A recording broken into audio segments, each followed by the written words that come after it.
जय हिंद साथियों, आज हम लोग रीजनिंग का प्रैक्टिस सेट नंबर 7 को सॉल्व करेंगे, जो कि साथियों सभी प्रतियोगी परीक्षाओं के लिए काफ़ी ज़्यादा इम्पोर्टेंट रहेगा। क्योंकि साथियों इस प्रैक्टिस सेट में बिल्कुल उसी टाइप के क्वेश्चन दिए गए हैं जिस प्रकार से एग्जाम में पूछा जाता है।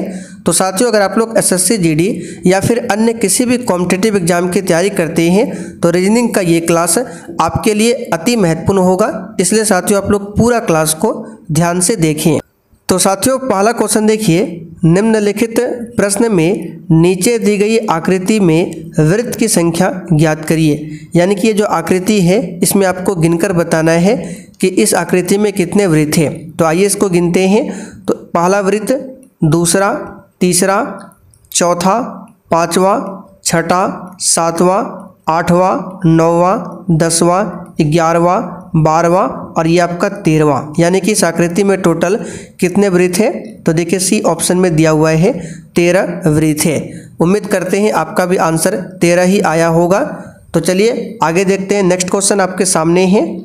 देखिए क्वेश्चन नंबर 2 है, यदि P का अर्थ भाग, T का अर्थ जोड़, M का अर्थ ऋण यानी कि घटाव और D का अर्थ गुना है तो निम्नलिखित का मान क्या होगा? यानी कि ये जो यहाँ पर दिया हुआ है इसका मान आपको बताना है। तो आइए इसको सॉल्व करते हैं। तो यहाँ पर देखिए 12 है तो हम 12 को लिख लेते हैं। उसके बाद M है और M का मतलब क्या है? तो यहाँ पर देख सकते हैं M का अर्थ ऋण यानी कि घटाव, तो यहाँ पर हम माइनस का सिंबल यूज करेंगे। उसके बाद फिर से 12 है तो 12 लिख देंगे। उसके बाद D है और D का अर्थ गुना होता है तो गुना देंगे। उसके बाद 28 है, फिर उसके बाद P है और P का अर्थ क्या होता है? यहाँ पर देख सकते हैं भाग है, भाग 7। फिर T है और T का मतलब यहाँ पर देख सकते हैं जोड़ दिया है, जोड़ 15। अब इस सरलीकरण को सॉल्व कर दीजिए, आपका आंसर आ जाएगा। तो इसमें से सबसे पहला काम किसका करते हैं हम लोग? भाग का। तो 12 माइनस 12 गुना 7 से भाग करेंगे 28 में तो कितना होगा? 4 और ये प्लस 15। अब गुना का काम करेंगे तो 12 माइनस 12 चौकी 48 प्लस 15। अब 15 और 12 को जोड़ेंगे तो कितना होगा? आप कहेंगे 27 माइनस 48 और जब 48 में 27 को घटाएंगे तो ये आएगा 21 और बड़ा राशि यहाँ पे 48 है तो इसका चिन्ह हो जाएगा माइनस, यानी कि माइनस 21 हमारा आंसर होगा, जो कि ए ऑप्शन में दिया हुआ है। तो साथियों उम्मीद करते हैं ये क्वेश्चन आपको समझ में आ गया होगा। तीसरा क्वेश्चन देखिए, M N का बेटा है, O N का पिता है, N P का पिता है, तो आपको बताना है O P से कैसे संबंधित है। ये ब्लड रिलेशन का क्वेश्चन है और लगभग हर एक प्रैक्टिस सेट में ब्लड रिलेशन से एक क्वेश्चन जरूर देते हैं। तो साथियों आप लोग डेली क्लास को अटेंड कीजिए। क्लास का टाइमिंग है शाम 7:30 बजे से। इस प्रैक्टिस सेट में आपको हर टाइप के क्वेश्चन देखने को मिलेंगे। तो यहाँ पर देखिए M क्या है? N का बेटा है। तो यहाँ पर हम क्या करते हैं? M को लिख देते हैं यहाँ पर और N को लिखते हैं ऊपर। अब क्यों हमने ऊपर N को लिखा? तो M जो है N का बेटा है, यानी कि ये क्या है? बेटा है किसका? N का। ठीक, यहाँ पर लिख देते हैं बेटा, यानी कि N का बेटा कौन है? तो आप कहेंगे M। ठीक है। अब यहाँ पर हमने प्लस का सिंबल यूज क्यों किया? क्योंकि यहाँ पर पुल्लिंग है। आप किसी भी चिन्ह का यूज कर सकते हैं। हमने यहाँ पर पुल्लिंग के लिए प्लस का यूज किया और स्त्रीलिंग के लिए यहाँ पर माइनस का सिंबल यूज करेंगे। तो यहाँ पर बोला गया कि M जो है N का बेटा है, तो यहाँ पर देखिए M किसका बेटा है? तो N का बेटा है। उसके बाद देखिए O जो है N का पिता है, यहाँ पर ऊपर लिखते हैं O, और O जो है किसका पिता है? N का पिता है। तो पिता को हमेशा ऊपर लिखा जाता है। ठीक है। तो यहाँ पर इस तरह से सिंबल लगाते हैं और ये पिता ऊपर सिंबल है तो किसका पिता है? O, तो N का पिता है। चूँकि ये पिता है तो पुल्लिंग है तो यहाँ पर भी हम प्लस का सिंबल यूज करेंगे। आगे बोल रहा है कि N जो है P का पिता है। ये जो N है किसका पिता है? P का। तो यहाँ पर एक लेटर P लिखते हैं और इसका पिता कौन हो जाएगा? N। ठीक है, पिता, यानी P का पिता कौन है? N है। ठीक है, तो ये भी आपका प्लस हो जाएगा क्योंकि ये पिता है। अब बोला गया कि O और P का क्या रिलेशन है, यानी कि O और P। अब देखिए P का पिता कौन है? N, N का पिता कौन है? O। तो पापा का जो पापा होता है कौन होता है? तो आप कहेंगे दादा। कौन होता है? दादा। तो यहाँ पर देख सकते हैं डी ऑप्शन में दादा दिया हुआ है। तो साथियों उम्मीद करते हैं ये क्वेश्चन आपको समझ में आ गया होगा। चलिए आगे बढ़ते हैं क्वेश्चन नंबर चौथा। चलिए क्वेश्चन नंबर 4 देखिए, निम्नलिखित विकल्प में से एक विषम संख्या का चयन करें। इन चारों ऑप्शन में से 3 जो ऑप्शन है एक जैसा है और एक ऑप्शन जो है तीनों से अलग है। अब आपको पहचानना है। तो 343 की अगर हम बात करें तो ये 7 का क्यूब है। 529 की बात करें तो 529 23 का स्क्वायर है। 324 ये 18 का स्क्वायर है। 361 19 का स्क्वायर है। अब बताइए चारों में से भिन्न कौन है? तो आप कहेंगे इसका आंसर ऑप्शन ए होगा। क्यों होगा? क्योंकि देखिए C option, B option, D option ये सभी क्या है, किसी न किसी संख्या का स्क्वायर है, लेकिन ये क्या है, क्यूब है। तो बाकी तीनों से भिन्न हमको लग रहा है ऑप्शन ए। तो आंसर यहाँ पर क्या हो जाएगा, पहला वाला ऑप्शन 343। और देखिए साथियों, जिन्होंने अभी तक सेशन को लाइक नहीं किया है, आपसे रिक्वेस्ट है आप लोग सेशन को साथ में लाइक करते चलिए। क्वेश्चन नंबर 5वां देखिए। 5वां क्वेश्चन है, निम्नलिखित प्रश्न में जल प्रतिबिंब बताइए। यहाँ पर आपको जल प्रतिबिंब बताना है। तो मान लीजिए ये एक आकृति है और इसके नीचे पानी है। तो पानी में प्रतिबिंब कैसे बनेगा?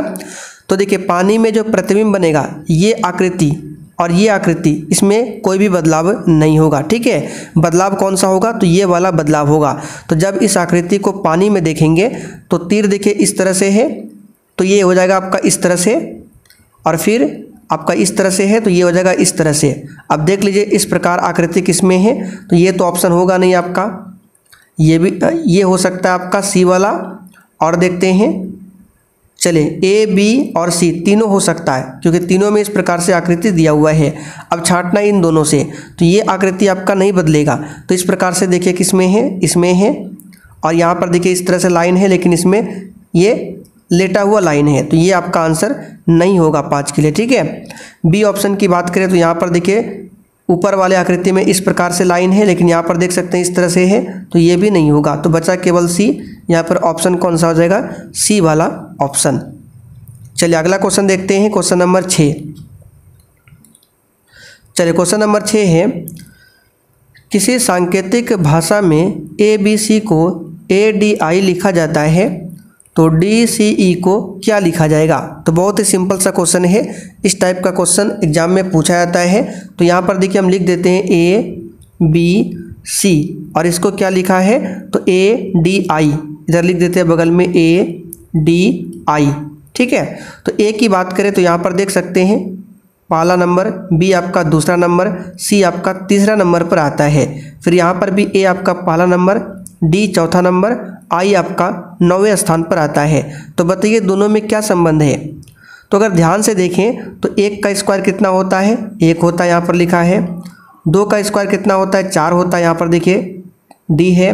3 का स्क्वायर 9 होता है, तो यहाँ पर देखिए 9 लिखा है, यानी कि आई है, यानी कि जो लेटर है उसका स्क्वायर करना है। तो यहाँ पर भी देखिए DCE की बात करें तो डी आपका चौथे स्थान पर, सी आपका तीसरे स्थान पर, एक सेकंड, चलिए सी आपका तीसरे स्थान पर और ई आपका 5वें स्थान पर। तो इसका स्क्वायर करना है, 4 का स्क्वायर 16, 3 का स्क्वायर 9, 5 का स्क्वायर 25। तो बताइए 16 नंबर पर क्या आता है, तो आप कहेंगे पी आता है। 9 नंबर पर क्या आता है, आई आता है, और 25 नंबर पर आपका वाई आता है, और 26 पर जेड। तो PIY यहाँ पर देख सकते हैं, केवल डी ऑप्शन में दिया हुआ है PIY। अब चलिए क्वेश्चन नंबर 7 देखते हैं। 7वां क्वेश्चन देखिए, दिए गए विकल्पों में से वह आकृति चुने जो नीचे दिए गए पैटर्न को पूरा करती है। यहाँ पर आपको ये जो खाली बॉक्स दिया हुआ है इसमें कौन सा आकृति भरा जाएगा ये आपको बताना है। तो यहाँ पर देखिए इस प्रकार से होगा, बना देते हैं। सबसे पहले तो ये लाइन होगा, उसके बाद देखिए इस प्रकार से होगा और इस प्रकार से होगा। तो ये आपको ढूंढना है। तो अगर ऑप्शन ए की बात करें, ये वाला लाइन यहाँ पर है, ये लाइन भी यहाँ पर है, और ये लाइन भी यहाँ पर है, यानी कि हमारा आंसर ए हो सकता है। अब बी को भी चेक कर लेते हैं। तो बी में देखिए इस प्रकार से लाइन है और यहाँ पर तो है नहीं, ये तो होगा नहीं। और सी ऑप्शन की बात करें तो ये इस तरह से लाइन यहाँ पर भी है, बिल्कुल सही है, लेकिन यहाँ पर देखिए इस वाला लाइन यहाँ पर नहीं है, तो ये भी नहीं होगा। अब डी ऑप्शन की बात करें, ये लाइन तो इसमें है ही नहीं, ये भी नहीं होगा। बचा आपका केवल ए ऑप्शन। इस टाइप के क्वेश्चन एग्जाम में अक्सर पूछा जाता है, तो आप लोग ध्यान रखेंगे। चलिए क्वेश्चन नंबर 8 देखिए। दी गई श्रृंखला में प्रश्न चिन्ह के स्थान पर क्या आना चाहिए? 12, 18, 30, 54, 102। ये बहुत ही नॉर्मल सा क्वेश्चन है। 12 से 18 लिखा है प्लस 6 किया गया है। 18 से यहाँ पर 30 लिखा गया है, यहाँ पर 12 किया गया है। 30 से 54 यहाँ पर प्लस 24 है। फिर 54 से 102 यहाँ पर प्लस 48 है। तो बताइए अगला नंबर हमारा क्या होगा? तो 6 का 2 गुना है, 12 का 2 गुना है, 24 का 2 गुना है, तो आगे क्या होगा? 48 का 2 गुना 96। तो 102 में अगर हम 96 को जोड़ते हैं तो ये कितना निकल कर आएगा? तो ये निकल कर आएगा आपका 198। यहाँ पर देख सकते हैं डी ऑप्शन में 198 दिया हुआ है। चलिए क्वेश्चन नंबर 9 को सॉल्व कीजिए। यहाँ पर देखिए आपको दर्पण को mn पर रखने पर बनेगा, यानी कि दर्पण प्रतिबिंब बताना है। तो यहाँ पर सबसे पहले 2 किस प्रकार बनेगा? mn आपका दर्पण है और दर्पण के सामने अगर अंक 2 को लाएंगे तो ये कुछ इस प्रकार से उल्टा बनेगा। तो इस प्रकार से देखिए किस ऑप्शन में है, तो ये तो आपका होगा नहीं क्योंकि इसमें ए दिया है। तो बचा आपका 3 ऑप्शन। 3 ऑप्शन में देखिए इस प्रकार से, इसमें भी है, इसमें भी है, ये भी नहीं होगा, इसमें इस तरह से है। तो बचा आपका ए और सी। अब ए की बात करें तो ऑप्शन ए की बात करें यहाँ पर तो दोनों में सेम है, ठीक है। पी की बात करें तो पी आपका इस तरह से बनेगा।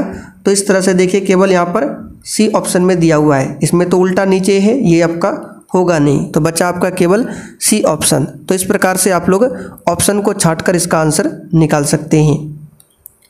चलिए क्वेश्चन नंबर 10 को सॉल्व कीजिए।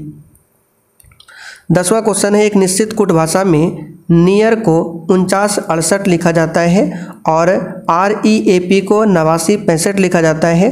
तो उस कूट भाषा में P को कैसा लिखा जाएगा? बहुत ही नॉर्मल सा क्वेश्चन है। जब भी आपको सांकेतिक भाषा में 2 शब्द दिया रहे तो उसका आंसर निकालना बहुत ही आसान होता है। जैसे यहाँ पर देखिए, अगर मान लेते हैं कि N के जगह पे यहाँ पे 4 लिखा है, E के जगह पे 9 लिखा है, A के जगह पे 6 लिखा है, R के जगह पे 8 लिखा है, तो दोनों में कॉमन देखते हैं। तो दोनों में कॉमन देखिए R है, यहाँ पर भी R है, यहाँ पर भी R है, और दोनों का नंबर देखें तो यहाँ पर R का 8 है, यहाँ पर भी R का 8 है। अब यहाँ पर देखिए A की बात करें तो A का यहाँ पर देखिए 6 है, तो यहाँ पर A का देखिए 6 है, ठीक। अब E की बात करें, इसमें भी E है, इसमें भी E है। E आपका इसमें 9 नंबर पर है, इसमें भी E 9 नंबर पर है। लेकिन आपको बताना है P, तो P कौन से नंबर पर होगा? तो यहाँ पर लास्ट में है, तो P आपका 5वें नंबर पर होगा। तो यहाँ पर देख सकते हैं ऑप्शन ए में 5 दिया हुआ है। तो साथियों आज का प्रैक्टिस सेट यहीं पर समाप्त होता है। अब आप लोग कमेंट करके बता दीजिए कि आपने प्रैक्टिस सेट में 10 क्वेश्चन में कितने क्वेश्चन सही किए हैं।